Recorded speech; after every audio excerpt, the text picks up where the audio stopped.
Hello friends, कैसे हैं आप सब।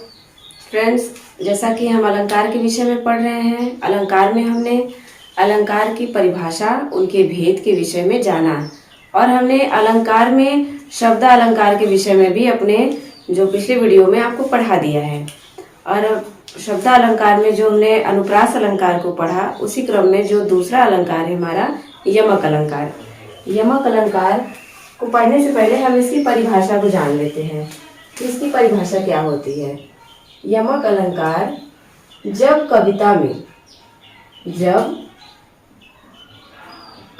में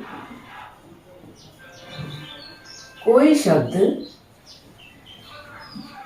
दो या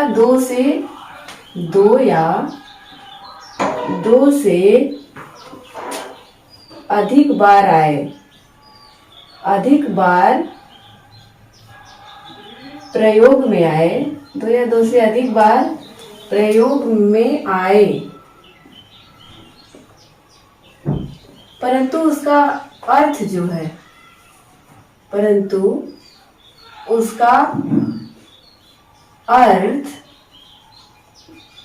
हर बार भिन्न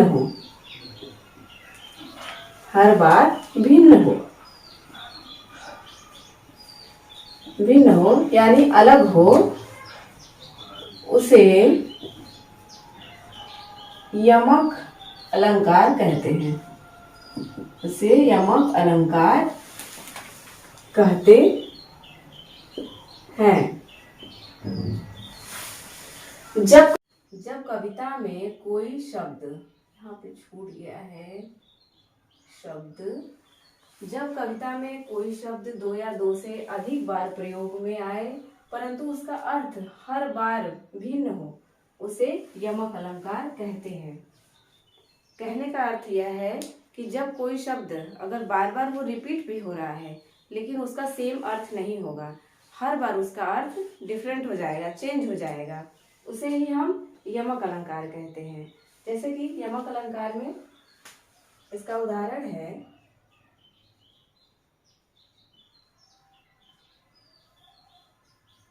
उदाहरण में जैसे देखें कि दे दिया, वैसे तो बहुत फेमस एक एग्जाम्पल से, कनक कनक ते तो 100 गुनी, माँ दत्ता अधिकाय, वाह खाए बौराए जग या पाए बौराए। मतलब यहाँ पे एक कनक का अर्थ स्वर्ण दे दिया और एक कनक का अर्थ धतूरा। तो कनक में अगर अत्यधिक सोना व्यक्ति को मिल जाए, तब भी वो मानसिक रूप से विक्षिप्त और पागल हो जाएगा। और यदि वो धतूरा नामक जो कनक है, एक कनक का अर्थ है धतूरा, जो कि एक बड़ा ही विषैला फल होता है, अगर उसे भी वह खा ले तो वो मानसिक रूप से पागल हो जाता है। तो यहाँ पे कनक शब्द तो 2 बार यूज हुआ, लेकिन इसके 2 अर्थ अलग अलग हो गए, एक स्वर्ण हो गया और दूसरा एक धतूरा नामक फल हो गया। तो यहाँ पे हम कुछ डिफरेंट एग्जाम्पल्स देखते हैं जो कि थोड़े न्यू हो। जैसे काली घटा का घमंड घटा, काली घटा का घमंड घटा। यहाँ पे कौन से वर्ड की आवृत्ति हुई है, सॉरी कौन से शब्द की आवृत्ति हुई है, ये देखते हैं। घटा, यहाँ जो घटा शब्द है ये 2 बार प्रयोग में आया है, तो यहाँ पे घटा शब्द के 2 अर्थ हो गए।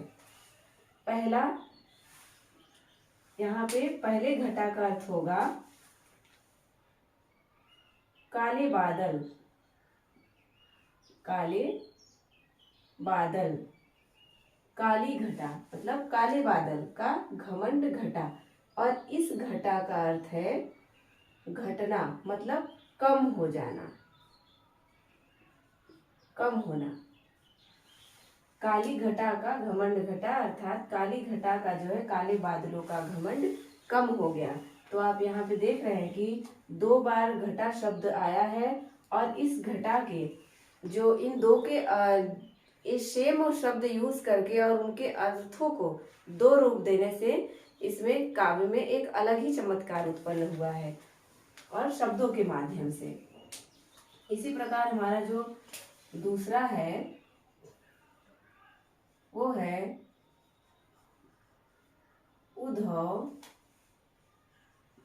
जोग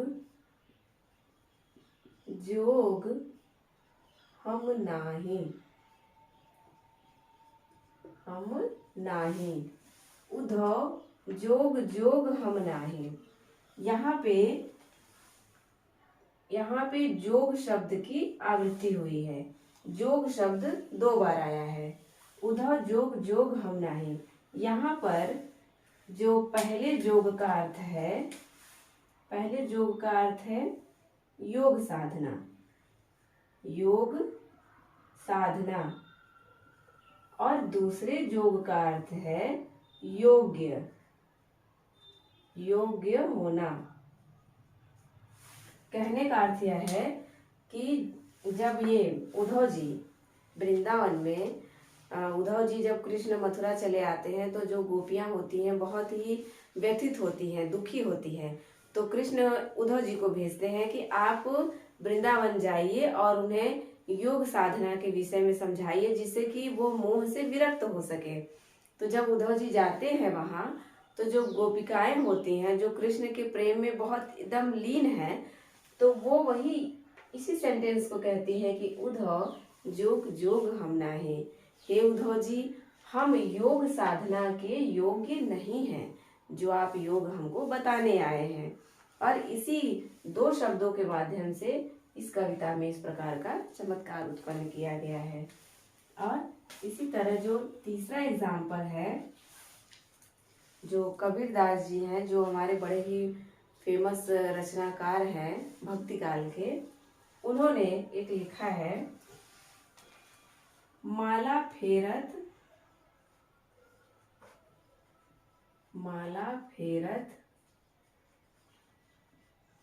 जुग भया, माला फेरत जुग भया, फिरा न मन का फेर, फिरा न मन का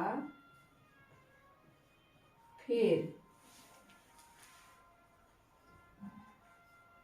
कर का मन का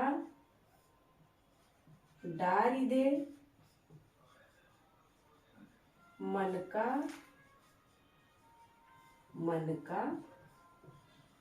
फेर। माला फेरत जुग भया, फिरा न मन का फेर, कर का मन का डारी दे, मन का फेर। यहाँ पे मन का शब्द एक यहाँ आया है और एक यहाँ। एक मन का अर्थ है मोती, मोती का दाना, और एक का अर्थ है हृदय, हृदय का, अंतर्मन का।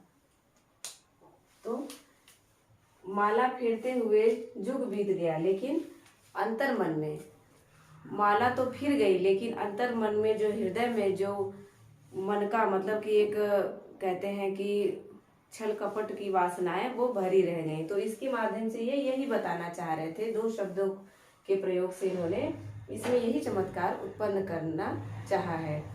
तो यहाँ पे यमक अलंकार के विषय में हमने जाना कि 2 शब्द आए, उनके अर्थ अलग अलग हो जाते हैं।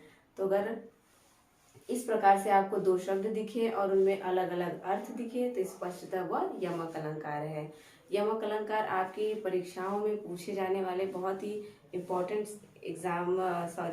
इम्पोर्टेंट टॉपिक में आता है। तो अगर आप इसे चाहें तो इन सब एग्जाम्पल्स को नोट डाउन कर सकते हैं। तो अगले नेक्स्ट वीडियो में हम श्लेष अलंकार के विषय में पढ़ाएंगे। थैंक्स।